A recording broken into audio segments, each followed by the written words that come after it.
വൈക്കം മഹാദേവ ക്ഷേത്രത്തിൽ കോടിയർച്ചനയ്ക്കും വടക്കുപുറത്ത് പാട്ടിനുമായുള്ള കാൽനാട്ടു കർമ്മത്തിന് നിലം തൊടാതെ മുറിച്ചെടുത്ത പ്ലാവിൻ തടി ഭക്തിയാദരപൂർവ്വം ക്ഷേത്രത്തിലേക്ക് ആനയിച്ചു. കാവടിയുടെയും വാദ്യമേളങ്ങളുടെയും അകമ്പടിയോടെയാണ് പ്ലാവിൻ തടി ചുമലിലേറ്റി ഭക്തരുടെ നേതൃത്വത്തിൽ ക്ഷേത്ര സന്നിധിയിലേക്ക് ആനയിച്ചത്.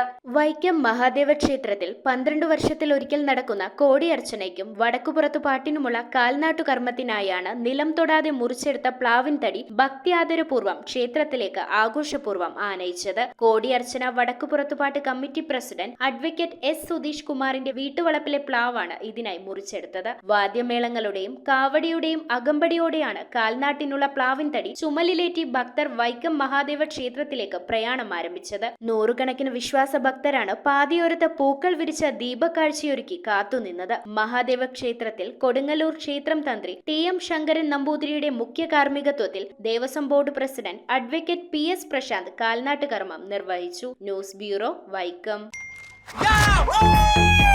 ദീപാവലി ബോണസ് വല്ലതും കിട്ടിയോ?